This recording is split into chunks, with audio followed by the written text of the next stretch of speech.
Most entrepreneurs and most leaders in the world are driving themselves from a nobody state.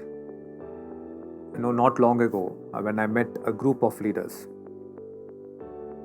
I asked them a question. Why do you want to create wealth? Because everybody wants to create wealth, right? The whole world wants to keep creating wealth. It's a good thing, but why do you want to create wealth? And different leaders gave me different answers. So some of the answers are, I do not want my family members to experience any kind of lack in their lives. I do not want to ever experience the lack I experienced in my childhood. And one man went on to say, to the extent that I want to have everything safe for my wife, children, and for the next 3 generations.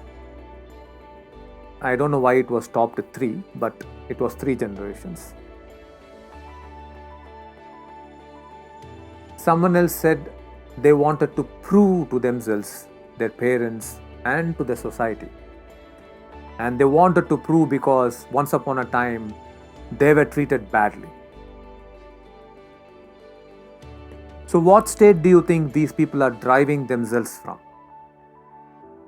The obvious answer is fear. Every form of fear is about losing something, right? You are afraid of losing wealth, afraid of losing success, afraid of losing love, afraid of losing beauty, afraid of losing position, power, status, afraid of losing fame. Whenever your mind sees the loss of any of these, you move into a state of fear. When you drive yourself from this state, then you may find some initial success, but you cannot create enduring success, because your fear will communicate to the universal intelligence and draw bigger and bigger obstacles and challenges.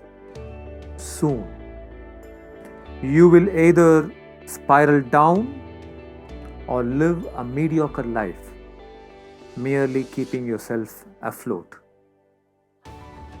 To become free of this nobody state, you need to have a massive awakening in your consciousness.